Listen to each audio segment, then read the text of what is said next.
Satu Raja-Raja pasalnya yang ketujuh. Salomo mendirikan istananya sampai 13 tahun lamanya, barulah selesai seluruh istananya itu. Ia mendirikan gedung, hutan Libanon, 100 hasta panjangnya dan 50 hasta lebarnya dan 30 hasta tingginya, disangga oleh 3 jajar tiang kayu aras dengan ganja kayu aras di atas tiang itu. Gedung itu ditutup dari atas dengan langit-langit kayu aras. Di atas balok-balok melintang yang disangga oleh tiang-tiang itu, 45 jumlahnya, yakni 15 sejajar. Ada pula 3 jajar jendela berbidai, jendela berhadapan dengan jendela 3 kali. Dan semua pintu dan jendela segi 4 bangunnya, jendela berhadapan dengan jendela 3 kali. Ia membuat juga balai saka, 50 hasta panjangnya dan 30 hasta lebarnya, dengan di sebelah depannya sebuah balai lagi yang bertiang dan bertangga di sebelah depannya. Dibuatnya juga balai singgasana, tempat ia memutuskan hukum, balai pengadilan yang ditutupi dengan kayu aras dari lantai sampai ke balok langit-langit. Dan gedung kediamannya sendiri, di pelataran yang lain, lebih ke sebelah dalam lagi dari balai itu, adalah sama buatannya. Dan bagi anak Firaun, yang diambil Salomo menjadi istrinya, dibuatnya juga sebuah gedung sama dengan balai itu. Tembok dari semuanya ini dibuat dari batu yang mahal-mahal, yang sesuai dengan ukuran batu pahat digergaji dengan gergaji dari sebelah dalam dan dari sebelah luar, dari dasar sampai ke atas, dan juga dari tembok luar sampai kepada tembok pelataran besar. Bahkan dasar gedung-gedung itu dari batu yang mahal-mahal, batu yang besar-besar, batu yang 10 hasta dan batu yang 8 hasta. Di bagian atas ada batu yang mahal-mahal, berukuran batu pahat dan kayu aras juga. Sekeliling pelataran besar ada tembok dari 3 jajar batu pahat dan 1 jajar balok kayu aras. Demikian juga sekeliling pelataran dalam rumah Tuhan dan balainya. Kemudian Raja Salomo menyuruh orang menjemput Hiram dari Tirus. Dia adalah anak seorang janda dari suku Naftali, sedang ayahnya orang Tirus, tukang tembaga. Ia penuh dengan keahlian, pengertian dan pengetahuan untuk melakukan segala pekerjaan tembaga. Ia datang kepada Raja Salomo, lalu melakukan segala pekerjaan itu bagi raja. Ia membentuk 2 tiang tembaga, tinggi tiang yang satu 18 hasta dan dapat dililit oleh tali yang 12 hasta panjangnya. Tiang yang kedua demikian juga. Dibuatnya juga 2 ganja untuk ditaruh di kepala tiang-tiang itu, dari tembaga tuangan. Tinggi ganja yang 1 5 hasta dan tinggi ganja yang kedua 5 hasta. Dibuatnya pula 2 jala-jala untuk ganja yang ada di kepala tiang itu. Jala-jala itu semacam kawat berpilin, semacam untayan rantai 1 jala-jala untuk ganja yang 1 dan 1 jala-jala untuk ganja yang kedua. Kemudian dibuatnya juga buah-buah delima, 2 jajar berkeliling pada jala-jala yang 1, untuk menutupi ganja yang di ujung tiang itu. Dan demikian pula dibuatnya pada ganja yang kedua. Dan ganja yang di kepala tiang dekat balai depan itu berbentuk bunga bakung, tingginya 4 hasta, yakni ganja-ganja yang di atas kedua tiang itu, di sebelah atas sekali, lewat jala-jala yang meliliti perut ganja itu, dan buah-buah delima ada 200 berjajar berkeliling pada ganja yang 1, demikian juga pada yang kedua. Kemudian tiang-tiang itu didirikannya dekat balai ruang besar. Ketika ia mendirikan tiang kanan, ia menamainya Yahin. Ketika ia mendirikan tiang kiri, ia menamainya Boas. Dan setelah bentukan bunga bakung itu ditaruh di kepala tiang-tiang itu, maka siaplah pekerjaan membuat tiang-tiang itu. Kemudian dibuatnya lah laut, tuangan yang 10 hasta dari tepi ke tepi, bundar keliling, 5 hasta tingginya, dan yang dapat dililit berkeliling oleh tali yang 30 hasta panjangnya. Dan di bawah tepinya ada gambar buah labu yang mengelilinginya sama sekali, 10 dalam sehasta. Merangkum, laut itu berkeliling, labu itu 2 jajar, dituang setuangan dengan bejana itu. Laut itu menumpang di atas 12 lembu, 3 menghadap ke utara dan 3 menghadap ke barat, 3 menghadap ke selatan dan 3 menghadap ke timur. Laut itu menumpang di atasnya, sedang segala buntut lembu itu menuju ke dalam. Tebal, laut itu setapak tangan dan tepinya serupa tepi piala, seperti bunga bakung yang berkembang. Laut itu dapat memuat 2000 bed air.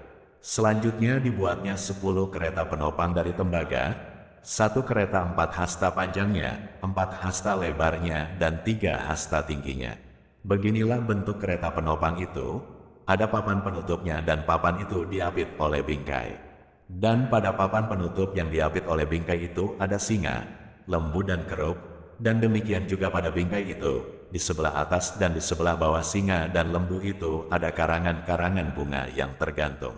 Pada 1 kereta penopang ada 4 roda tembaga dengan poros tembaga, dan pada keempat penjurunya ada sangga untuk menyangga bejana pembasuhan. Sangga-sangga itu dituang dan di sebelah luar setiap sangga ada karangan bunga. Dan mulut kereta penopang itu ada di sebelah dalam sangga-sangga itu, menonjol ke atas 1 hasta, mulutnya itu bundar, buatannya sebagai tumpuan, dan dalamnya 1,5 hasta, juga pada mulutnya itu ada ukiran, tetapi papan-papan penutupnya 4 persegi, jadi tidak bundar. Keempat roda itu ada di bawah papan penutup, dan tangan-tangan roda itu ada pada kereta penopang itu, dan tinggi 1 roda ialah 1,5 hasta. Dan buatan roda itu seperti buatan roda kereta, tetapi tangan-tangannya, lingkarnya, jari-jarinya dan napnya, semuanya tuangan. Keempat sangga pada keempat sudut setiap kereta penopang adalah seiras dengan kereta itu. Dan di sebelah atas kereta penopang itu ada leher bundar berkeliling, 1/2 hasta tingginya, di sebelah atas kereta itu ada pula topang-topang dan papan penutup yang seiras dengan dia. Maka pada muka topang-topangnya itu dan pada papan-papan penutupnya diukirkannyalah kerub, singa dan pohon korma, masing-masing menurut tempat yang ada, dan karangan bunga sekeliling. Demikianlah dikerjakannya ke 10 kereta penopang itu, tuangannya sama, ukurannya sama dan potongannya sama semuanya. Lagi pula dibuatnya 10 bejana pembasuhan dari tembaga. Setiap bejana dapat memuat 40 bet air. Setiap bejana 4 hasta besarnya dan ada 1 bejana di atas setiap kereta dari ke-10 kereta penopang itu. 5 kereta penopang ditaruhnya pada sisi kanan rumah itu dan 5 pada sisi kirinya. Tetapi, laut itu ditaruhnya pada sisi kanan rumah itu, arah tenggara. Dan Hiram membuat juga kuali-kuali, penyodok-penyodok dan bokor-bokor penyiraman. Demikianlah Hiram menyelesaikan segala pekerjaan yang harus dilakukannya bagi Raja Salomo di rumah Tuhan, yakni kedua tiang dengan kedua bulatan ganja yang di kepala tiang itu, dan kedua jala-jala yang menutup kedua bulatan ganja itu, ke-400 buah delima untuk kedua jala-jala itu, 2 jajar buah delima untuk 1 jala-jala guna menutupi kedua bulatan ganja yang di atas tiang itu, ke-10 kereta penopang dan ke-10 bejana pembasuhan yang di atas kereta itu, laut yang 1 itu dan ke-12 lembu yang di bawah laut itu, kuali-kuali, penyodok-penyodok dan bokor-bokor penyiraman, segala perlengkapan yang dibuat Hiram bagi Raja Salomo di rumah Tuhan itu adalah dari tembaga yang diupam. Raja menuang semuanya itu di lembah Yordan di dalam tanah liat antara Sukot dan Sartan. Dan Salomo membiarkan segala perlengkapan itu tidak ditimbang karena jumlahnya yang amat besar, berat tembaga itu tidaklah terhitung. Salomo membuat juga segala perlengkapan yang ada di rumah Tuhan, yakni mezbah emas dan meja emas tempat menaruh roti sajian, kandil-kandil dari emas murni, 5 di sebelah kanan dan 5 di sebelah kiri, di depan ruang belakang, kembang-kembangnya, lampu-lampunya dan sepit-sepitnya, dari emas, pasu-pasunya, pisau-pisaunya, bokor-bokor penyiramannya, cawan-cawannya dan perbaraan-perbaraannya, dari emas murni, engsel-engsel untuk pintu ruang dalam, yakni tempat Maha Kudus, dan engsel-engsel untuk pintu ruang besar bait suci, dari emas. Maka genaplah segala pekerjaan yang dilakukan Salomo di rumah Tuhan itu. Kemudian Salomo memasukkan barang-barang kudus Daud, ayahnya, dan menaruh perak, emas dan barang-barang itu dalam perbendaharaan rumah Tuhan. 1 Raja-Raja pasalnya yang ke-8. Pada waktu itu Raja Salomo menyuruh para tua-tua Israel dan semua kepala suku, yakni para pemimpin puak orang Israel, berkumpul di hadapannya di Yerusalem, untuk mengangkut tabut perjanjian Tuhan dari kota Daud, yaitu Sion. Maka pada hari raya di bulan Etanim, yakni bulan ke-7, berkumpullah di hadapan Raja Salomo semua orang Israel. Setelah semua tua-tua Israel datang, maka imam-imam mengangkat tabut itu. Mereka mengangkut tabut Tuhan dan kemah pertemuan dan segala barang kudus yang ada dalam kemah itu, semuanya itu diangkut oleh imam-imam dan orang-orang Lewi. Tetapi Raja Salomo dan segenap umat Israel yang sudah berkumpul di hadapannya, berdiri bersama-sama dengan dia di depan tabut itu, dan mempersembahkan kambing domba dan lembu sapi yang tidak terhitung dan tidak terbilang banyaknya. Kemudian imam-imam membawa tabut perjanjian Tuhan itu ke tempatnya, di ruang belakang rumah itu, di tempat Maha Kudus, tepat di bawah sayap kerub-kerub. Sebab kerub-kerub itu mengembangkan kedua sayapnya di atas tempat tabut itu, sehingga kerub-kerub itu menudungi tabut serta kayu-kayu pengusungnya dari atas. Kayu-kayu pengusung itu demikian panjangnya, sehingga ujungnya kelihatan dari tempat kudus, yang di depan ruang belakang itu, tetapi tidak kelihatan dari luar. Dan disitulah tempatnya sampai hari ini. Dalam tabut itu tidak ada apa-apa selain dari kedua loh batu yang diletakkan Musa ke dalamnya di Gunung Horeb, yakni loh batu bertuliskan perjanjian yang diadakan Tuhan dengan orang Israel pada waktu perjalanan mereka keluar dari tanah Mesir.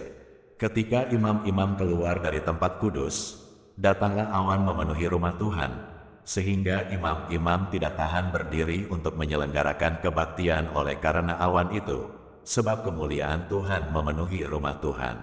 Pada waktu itu berkatalah Salomo, Tuhan telah menetapkan matahari di langit, tetapi ia memutuskan untuk diam dalam kekelaman.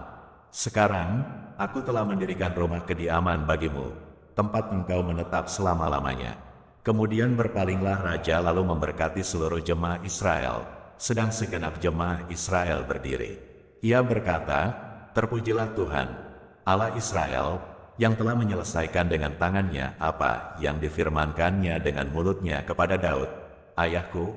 Demikian, sejak aku membawa umatku Israel keluar dari Mesir, tidak ada kota yang kupilih di antara segala suku Israel untuk mendirikan rumah di sana sebagai tempat kediaman namaku. Tetapi aku telah memilih Daud untuk berkuasa atas umatku Israel. Lalu Raja melanjutkan, ketika Daud, ayahku bermaksud mendirikan rumah untuk nama Tuhan, Allah Israel, berfirmanlah Tuhan kepadanya, engkau bermaksud mendirikan rumah untuk namaku, dan maksudmu itu memanglah baik. Hanya, bukanlah engkau yang akan mendirikan rumah itu, melainkan anak kandungmu yang akan lahir kelak. Dialah yang akan mendirikan rumah itu untuk namaku. Jadi Tuhan telah menepati janji yang telah diucapkannya. Aku telah bangkit menggantikan Daud, ayahku, dan telah duduk di atas tahta kerajaan Israel. Seperti yang difirmankan Tuhan, aku telah mendirikan rumah ini untuk nama Tuhan, Allah Israel, dan telah menyediakan di sana tempat untuk tabut yang memuat perjanjian yang telah diadakan Tuhan dengan nenek moyang kita, ketika mereka dibawanya keluar dari tanah Mesir. Kemudian berdirilah Salomo di depan mezbah Tuhan di hadapan segenap jemaah Israel, ditadahkannyalah tangannya ke langit, lalu berkata, ya Tuhan, Allah Israel, tidak ada Allah seperti engkau di langit di atas dan di bumi di bawah, engkau yang memelihara perjanjian dan kasih setia kepada hamba-hambamu yang dengan segenap hatinya hidup di hadapanmu. Engkau yang tetap berpegang pada janjimu terhadap hambamu Daud, ayahku, dan yang telah menggenapi dengan tanganmu apa yang kau firmankan dengan mulutmu, seperti yang terjadi pada hari ini. Maka sekarang, ya Tuhan, Allah Israel, peliharalah apa yang kau janjikan kepada hambamu Daud, ayahku, dengan berkata, keturunanmu takkan terputus di hadapanku dan tetap akan duduk di atas tahta kerajaan Israel, asal anak-anakmu tetap hidup di hadapanku sama seperti engkau hidup di hadapanku. Maka sekarang, ya Allah Israel, biarlah kiranya menjadi nyata keteguhan janji yang telah kau ucapkan kepada hambamu Daud, ayahku. Tetapi benarkah Allah hendak diam di atas bumi? Sesungguhnya langit, bahkan langit yang mengatasi segala langit pun tidak dapat memuat engkau, terlebih lagi rumah yang kudirikan ini. Maka berpalinglah kepada doa dan permohonan hambamu ini, ya Tuhan Allahku, dengarkanlah seruan dan doa yang hambamu panjatkan di hadapanmu pada hari ini. Kiranya matamu terbuka terhadap rumah ini, siang dan malam, terhadap tempat yang kau katakan, namaku akan tinggal di sana. Dengarkanlah doa yang hambamu panjatkan di tempat ini. Dan dengarkanlah permohonan hambamu dan umatmu Israel yang mereka panjatkan di tempat ini, bahwa engkau juga yang mendengarnya di tempat kediamanmu di sorga, dan apabila engkau mendengarnya, maka engkau akan mengampuni. Jika seseorang telah berdosa kepada temannya, lalu diwajibkan mengangkat sumpah dengan mengutuk dirinya, dan dia datang bersumpah ke depan mezbahmu di dalam rumah ini, maka engkau pun kiranya mendengarkannya di sorga dan bertindak serta mengadili hamba-hambamu, yakni menyatakan bersalah orang yang bersalah dengan menanggungkan perbuatannya kepada orang itu sendiri, tetapi menyatakan benar orang yang benar dengan memberi pembalasan kepadanya yang sesuai dengan kebenarannya. Apabila umatmu Israel terpukul kalah oleh musuhnya karena mereka berdosa kepadamu, kemudian mereka berbalik kepadamu dan mengakui namamu, dan mereka berdoa dan memohon kepadamu di rumah ini, maka engkau pun kiranya mendengarkannya di sorga dan mengampuni dosa umatmu Israel dan mengembalikan mereka ke tanah yang telah kau berikan kepada nenek moyang mereka. Apabila langit tertutup, sehingga tidak ada hujan, sebab mereka berdosa kepadamu, lalu mereka berdoa di tempat ini dan mengakui namamu, dan mereka berbalik dari dosanya, sebab engkau telah menindas mereka, maka engkau pun kiranya mendengarkannya di sorga dan mengampuni dosa hamba-hambamu, umatmu Israel, karena engkaulah yang menunjukkan kepada mereka jalan yang baik yang harus mereka ikuti, dan engkau kiranya memberikan hujan kepada tanahmu yang telah kau berikan kepada umatmu menjadi milik pusaka. Apabila di negeri ini ada kelaparan, apabila ada penyakit sampar, hama dan penyakit gandum, belalang, atau belalang pelahap, apabila musuh menyesakkan mereka di salah satu kota mereka, apabila ada tulah atau penyakit apapun, lalu seseorang atau segenap umatmu Israel ini memanjatkan doa dan permohonan di rumah ini dengan menadahkan tangannya, karena mereka masing-masing mengenal apa yang merisaukan hatinya sendiri, maka engkau pun kiranya mendengarkannya di sorga, tempat kediamanmu yang tetap, dan engkau kiranya mengampuni, bertindak, dan membalaskan kepada setiap orang sesuai dengan segala kelakuannya, karena engkau mengenal hatinya, sebab engkau sajalah yang mengenal hati semua anak manusia, supaya mereka takut akan engkau selama mereka hidup di atas tanah yang telah kau berikan kepada nenek moyang kami. Juga apabila seorang asing, yang tidak termasuk umatmu Israel, datang dari negeri jauh oleh karena namamu, sebab orang akan mendengar tentang namamu yang besar dan tentang tanganmu yang kuat dan lenganmu yang teracung, dan ia datang berdoa di rumah ini, maka engkau pun kiranya mendengarkannya di sorga, tempat kediamanmu yang tetap, dan engkau kiranya bertindak sesuai dengan segala yang diserukan kepadamu oleh orang asing itu, supaya segala bangsa di bumi mengenal namamu, sehingga mereka takut akan engkau sama seperti umatmu Israel, dan sehingga mereka tahu bahwa namamu telah diserukan atas rumah yang telah kudirikan ini. Apabila umatmu keluar untuk berperang melawan musuhnya, ke arah manapun engkau menyuruh mereka, dan apabila mereka berdoa kepada Tuhan dengan berkiblat ke kota yang telah kau pilih dan ke rumah yang telah kudirikan bagi namamu, maka engkau kiranya mendengarkan di sorga doa dan permohonan mereka, dan engkau kiranya memberikan keadilan kepada mereka.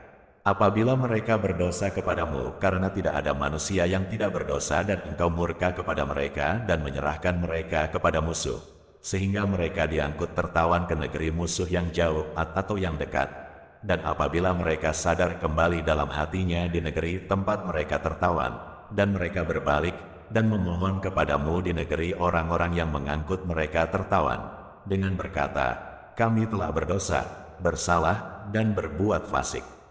Apabila mereka berbalik kepadamu dengan segenap hatinya dan dengan segenap jiwanya di negeri musuh yang mengangkut mereka tertawan, dan apabila mereka berdoa kepadamu dengan berkiblat ke negeri mereka yang telah kau berikan kepada nenek moyang mereka, ke kota yang telah kau pilih dan ke rumah yang telah kudirikan bagi namamu, maka engkau kiranya mendengarkan di sorga, tempat kediamanmu yang tetap, kepada doa dan permohonan mereka, dan engkau kiranya memberikan keadilan kepada mereka.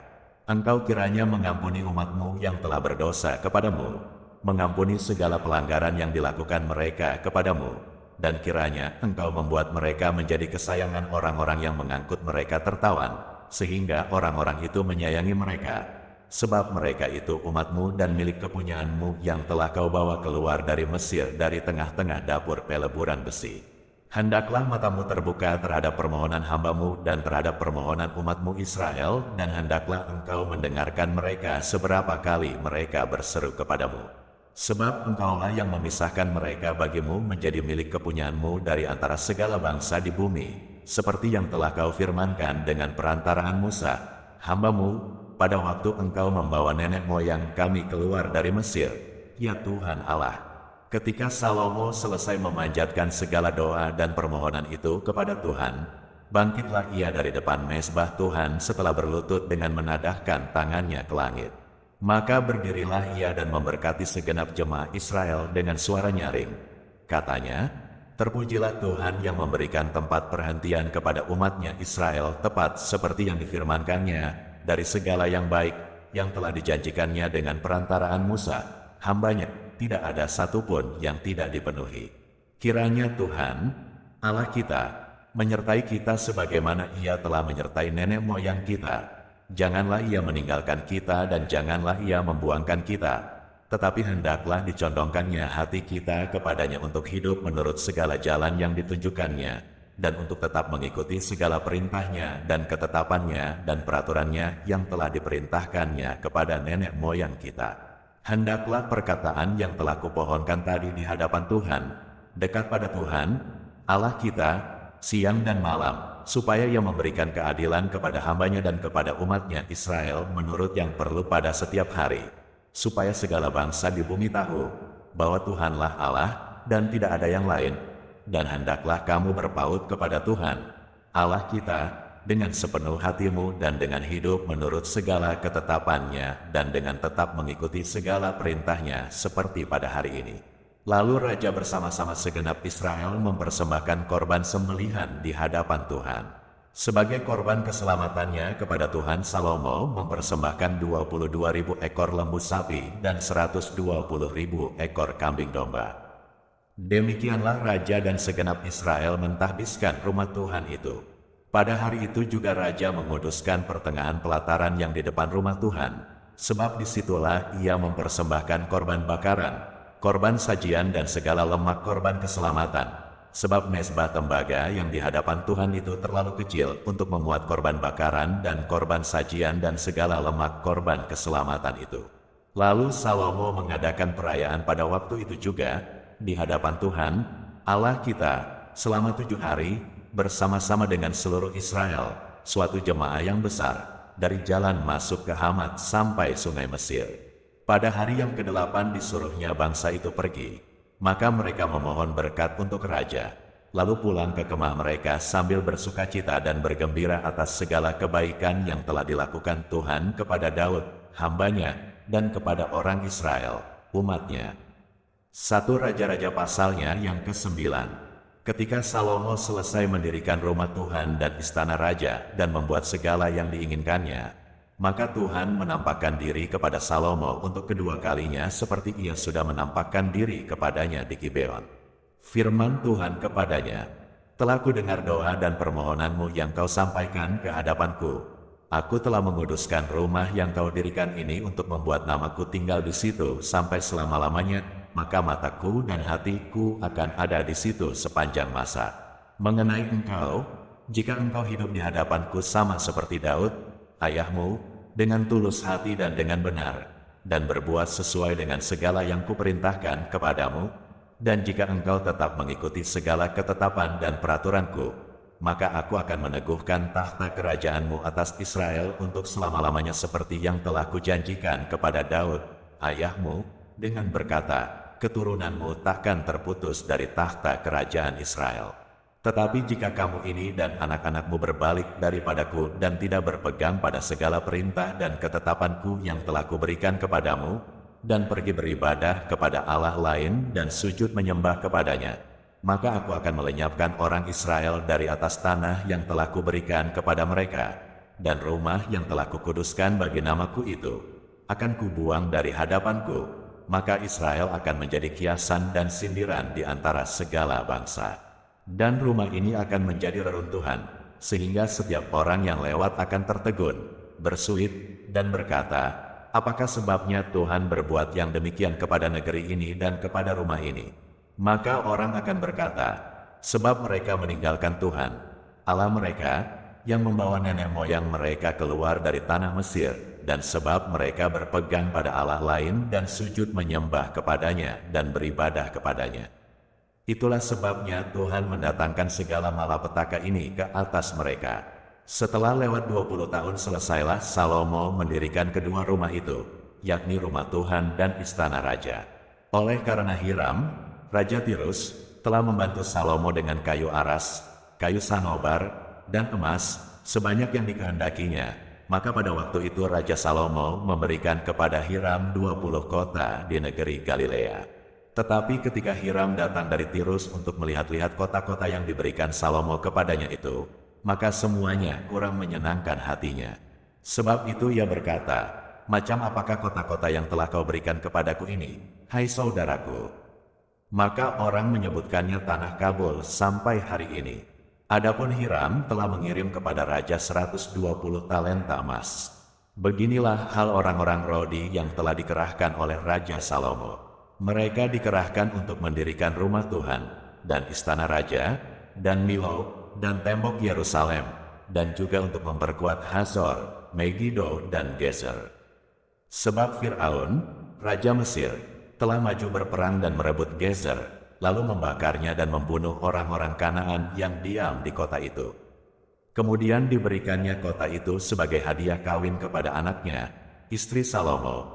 Maka Salomo memperkuat Gezer. Lagi pula ada orang Rodi yang dikerahkan di Bet-Horon Hilir, di Baalat, di Tamar di padang gurun yang ada di negeri Yehuda, dan di segala kota perbekalan kepunyaan Salomo, di kota-kota tempat kereta, di kota-kota tempat orang berkuda, dan di mana saja Salomo menginginkan mendirikan sesuatu di Yerusalem atau di Gunung Libanon, atau di segenap negeri kekuasaannya.